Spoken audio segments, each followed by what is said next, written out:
Okay, so as far as I understood, there's like random mobs just standing around in the dungeon. And if you kill them, you gain something. And if you don't kill them, then the last boss will have certain buffs. Kind of like the awakened mobs. Actually, no, the awakened mobs just spawned on the last boss, actually. Oh my god, finally a 226 quantum device, guys. I don't think I ever would have experienced a 226 quantum device. Let's go, man, let's go. Guys, I forgot to go trees. Whoops. Whoopsie, I'm sorry. Sorry, team, sorry.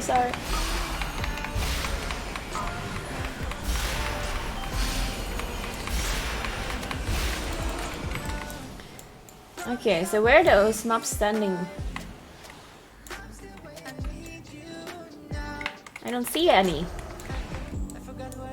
Oh, he stands right there. Executioner Vareth. Okay, let's see him. Reduces healing received by all players by 50. Reduces healing received by all players. So it's an aura that applies to us. Okay, I see. Well, that's a lot. Like 50% healing reduction is huge. So that's not really something you can play with. Like you wouldn't be able to skip this mob basically, is what I'm trying to say. Unless, depends on the boss fight, right? There might be certain last bosses where you don't need healing. Let me think. Is there any last boss where a 50% healing reduction will be playable? Probably not. Probably not. I mean, I'm talking about high keys, of course. On lower keys, obviously you could be playing anything, I guess. But Tredova does do some AoE damage. So what do these mobs, what does this mob do? Like, it's just a boss kind of deal? Does he do any sort of, does he do anything to us? Oh, he does this? Raise. Okay, can you line of sight this? Ability? Can you dodge it somehow? That just does a lot of damage.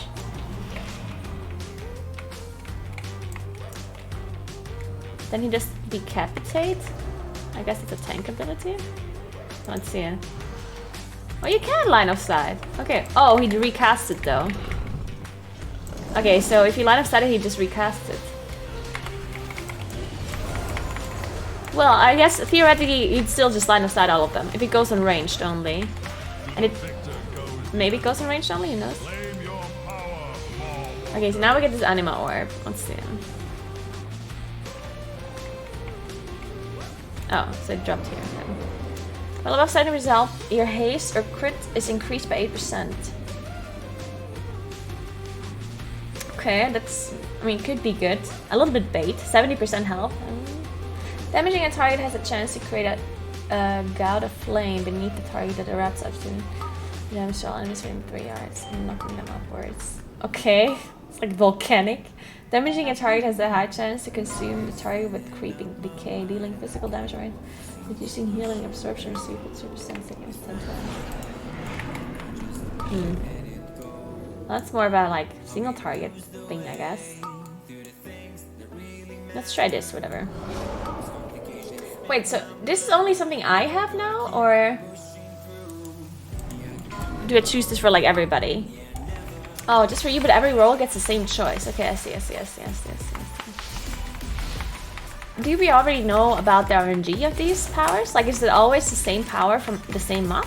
Always the same? Okay, that's good. That is really good, right? There definitely shouldn't be any sort of RNG with these powers. That would be really stupid. Okay, let's see what this guy does. Reduces the movement speed of all players by 50%. Okay, so that's totally something you can play on the last boss, depending on the boss, right? Now, I think there might be quite a few bosses where movement speed reduction would not be a big deal. Can you shapeshift out of this? No, you can't. Okay, no shapeshifting allowed. Okay, so then he casts a frontal. Then what is this? Thrust damage inflicted every 1 second. Okay, so this is just like a dot that does damage. And then there's this frontal that needs to be dodged. Okay, so this mob is really easy to deal with too, though. So this mob is really easy to kill. Well, actually, wait. Okay, maybe not, because this debuff seems to be doing a lot of damage, actually. This debuff actually does seem to hurt quite a bit.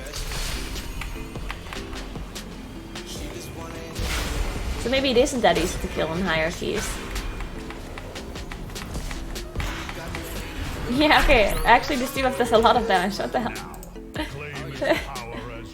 I wonder if he can line of sight that too. Guess we should have tried.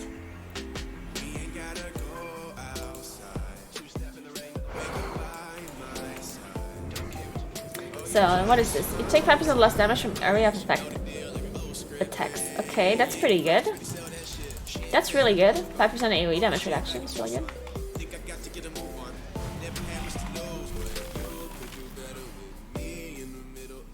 Ooh, 50% damage reduction. Wait, there's no inner cooldown for this? Or does it just not say? If there's no inner cooldown for this ability, then that's insane. But I would assume there is.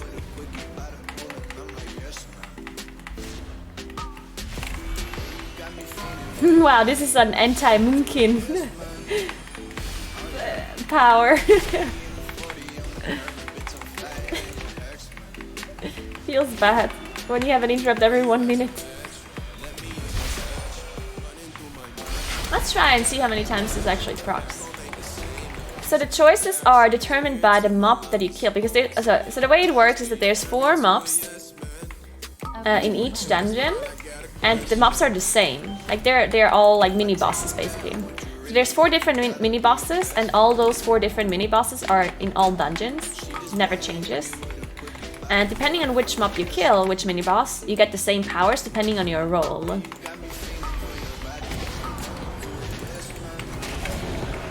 Oh, I just get 2 debuffs. I dispelled one, but not the other. There we go.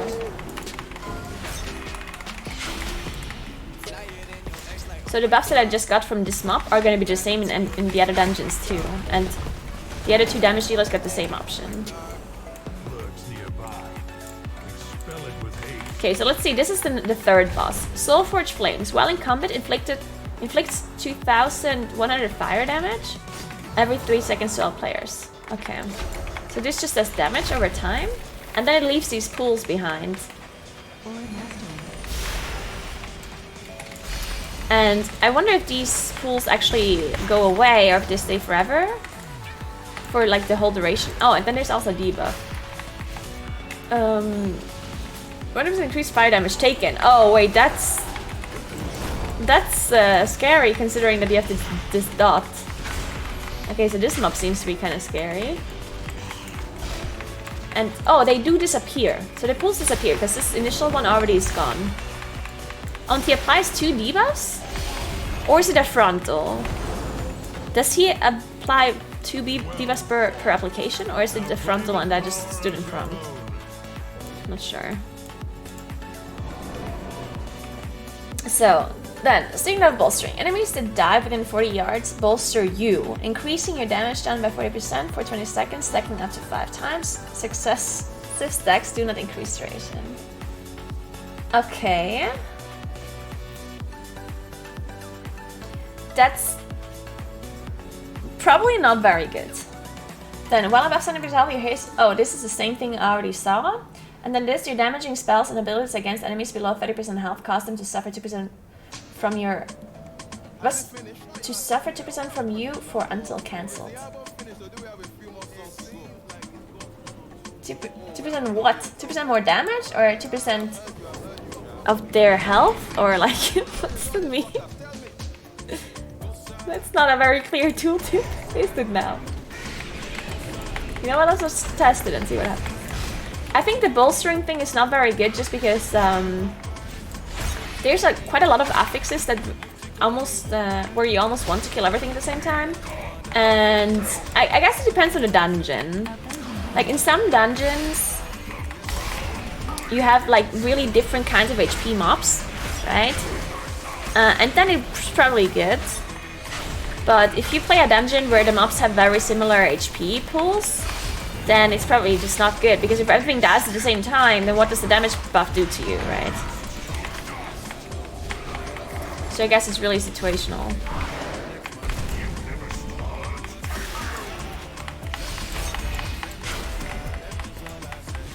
Yeah, the execute seems... Well, it's good depending on what it actually does, because the tooltip is weird, right? So, let's see. Let's see if we can see a debuff. Oh, there.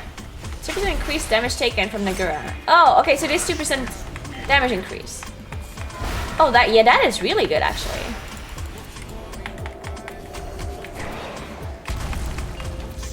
Yeah, that's really good. I definitely would say that's really good. I guess it's a bit questionable because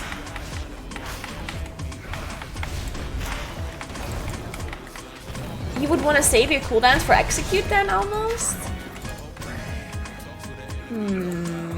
Yeah, I guess it might be a bit weird to play around this. It really would only be good for bosses. I don't think it would be very good for trash. Execute on trash is probably not that great, especially since it's stacking up. Okay, so what does this guy do? Increases physical damage taken by all players by 50%. Okay, 50% physical damage taken increase.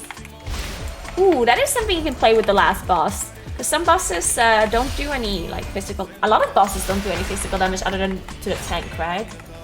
So if a tank doesn't... Like, if there's a boss that doesn't do a lot of tank damage...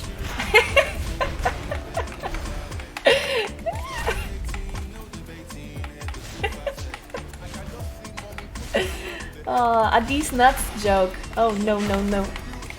So what does this boss do? Lumbering Might. Movement speed is reduced by 50%.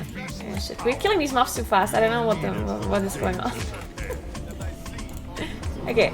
Gains a leech while your health is below 25%. Yeah. Shields you for 20% of your maximum health. This absorbs refresh every 30 seconds. That's really good. Restores 6% of your maximum health. No, no, no, no. This is probably not very good. I think this is good.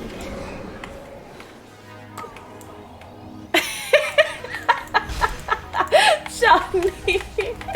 Oh my god. Oh. Beautiful, Johnny, beautiful. So that's all he does. He just becomes bigger and slow, and then he does more damage while he's got it. Volcanic Plume is doing 80% of my damage. Dude, Volcanic Plume is OP. It does more damage than my actual character. I like it.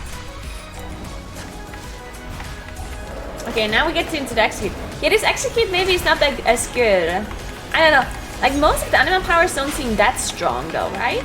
Like except the proc, like the Volcanic Plume. That one seems really strong. But these damage increases and stuff are like okay, but they're not like incredibly strong, I wouldn't say. Right? Like an execute is good, but it really only matters for bosses. And it's like, if you don't have cooldowns ready for it either, then it's... Depends on what class you play, but certain classes do most of their damage during cooldowns. So if you don't have your cooldowns ready during the execute, then the damage increase is not that great. Also, how is scaling gonna work with this? Is there gonna be no scaling again, just like with Pride? So the buffs are always gonna be the same? I guess so. So I guess the Anima powers are always the same, no matter what level. So that's gonna cause an issue again with hierarchies being much harder, because the mobs scale, but the buff does not, right? So I would assume that's gonna be... Actually, I mean, I guess you could argue that some buffs do scale with the hierarchy level. Because if you have a execute that stacks up, then it's gonna be more useful in a higher key than in a lower key because it's an execute longer, I guess. Okay, so if we don't kill, like if we leave one mob up, so one of these 4 mobs, right? The 4 mobs that give us the Anima powers. If we don't kill them, then the last boss will have their auras, basically. Right? They have like the 50% movement speed reduction aura, the damage, physical damage taken increase aura, the fire damage per second aura, or per couple of seconds. And then what was the last aura? 50% healing reduction.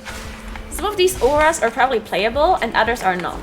Like I would say a 50% healing reduction is probably not really playable. Even if you play a boss that doesn't do any AoE damage to your group, you still need to heal a tank. and the tank needs to heal himself. So if you have a 50% healing reduction, that seems unplayable to me, at least. The 50% physical damage increase is probably playable, but also really hard. It needs to be a boss that doesn't do a lot of physical damage to the tank, because otherwise 50% damage taken from the boss is kind of hard when the tank is already struggling, right? So I would say the 50% movement speed reduction, that is totally playable, depending on the boss fight. For sure, right? I would say that's definitely playable.